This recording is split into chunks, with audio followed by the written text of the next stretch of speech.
Saturday mornings at the park are usually simple kids running wild parents, sipping coffee on the benches, sun slipping through the trees like gold.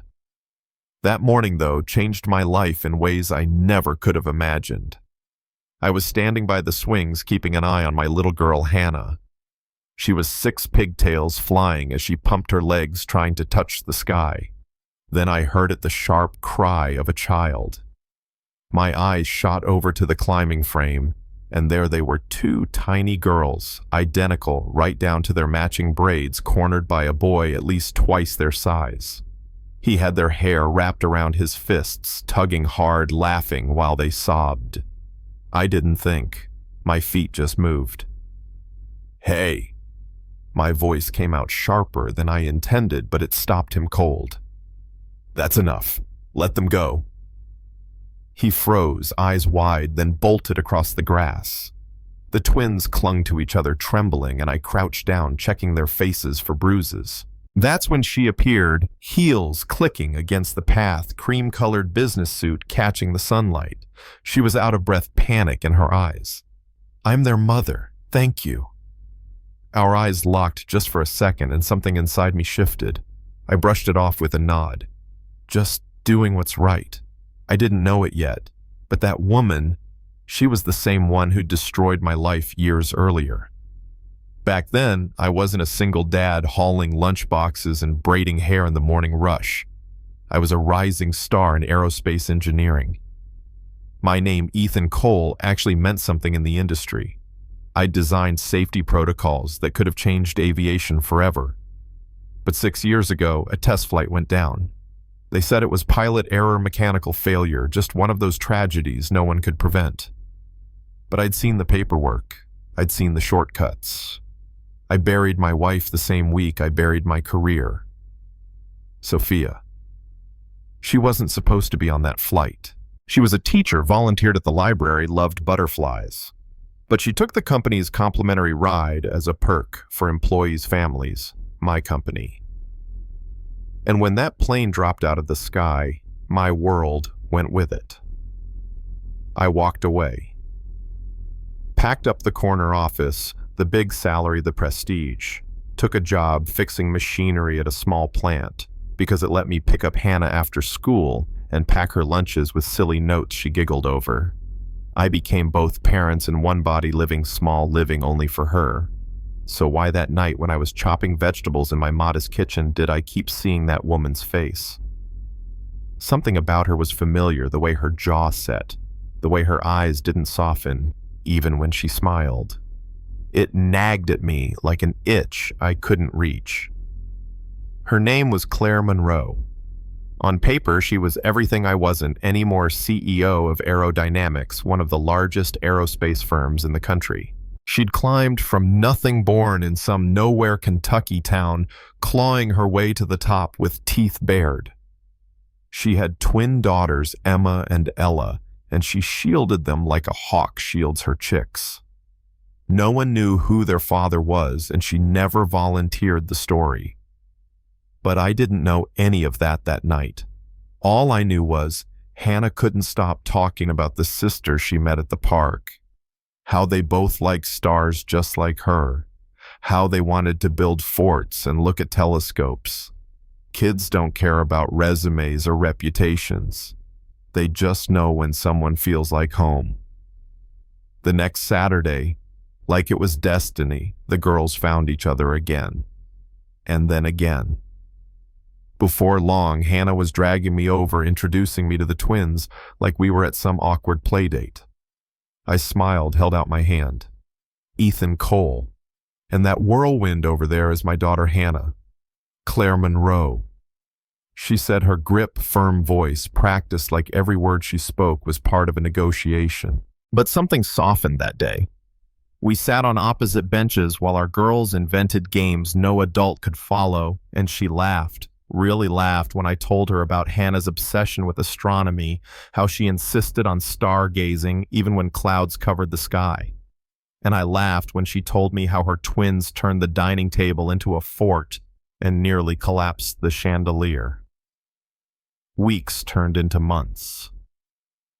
We became a strange little unit.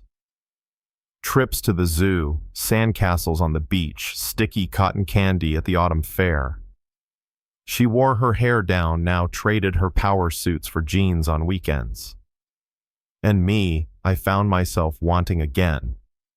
Wanting more than just survival. One night, standing on her porch while the girls chased fireflies, she whispered, "Your wife, she would have loved this. Seeing Hannah with sisters." I swallowed hard. Sophia always wanted more kids.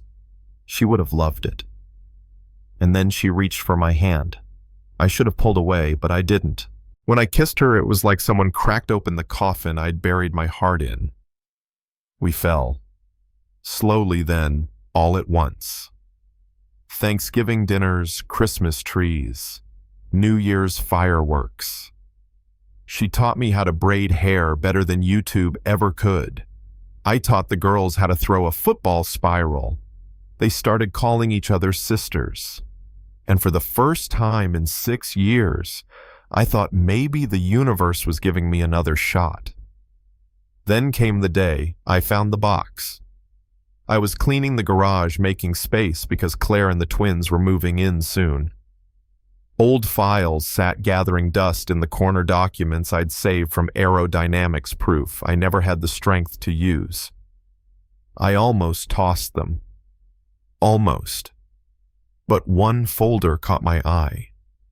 And there it was. A signature. Her signature. 3 days before the crash. Claire Monroe, Senior Technical Director. She'd signed off on the exact protocols I'd flagged as unsafe, the ones that killed Sophia. My hands shook. My chest caved in. I called an old colleague. "Tell me who approved the TR7 project." Silence. Then reluctantly, it was Monroe. She was climbing for the CEO seat, needed that project fast-tracked, overrode every warning, and when the plane went down, the company buried it. She became CEO 2 months later. The phone slipped from my fingers. Out in the yard, I could hear Hannah's laugh mixing with Emma and Ella's, and Claire's voice, warm and motherly, calling them in for lunch. The same voice that had whispered, "I love you" to me the night before. That night, I laid the folder on the kitchen table. "We need to talk." She walked in, saw the logo, and froze. Her face drained of color. She sank into the chair like she'd been shot. "You knew," I said, my voice low, dangerous. "This whole time you knew what you did to me. Ethan, please let me explain. You killed her." The words tore out of me louder than I'd planned. "You signed off on a system you knew wasn't ready. You killed Sophia for a promotion for money, and then you made me love you. You made me bring you into my daughter's life." Her tears came fast. "That day at the park, I didn't know it was you. When I realized, I tried to stay away. But the girls, don't you dare blame them," I spat. "I'm not," she whispered. "I'm saying I fell in love with you even though I had no right to. Every day, I wanted to tell you, but I couldn't. I was a coward, because I knew this moment would come." I laughed bitterly. "Congratulations. You've lost us anyway." The walls she'd built for years collapsed. She sobbed so hard I thought she'd shatter right there. I think about her every day. I memorized her obituary. I know she taught 2nd grade, loved butterflies, played guitar for her students. I know everything about the life I stole, and I'll pay for it. And she did. Claire pled guilty.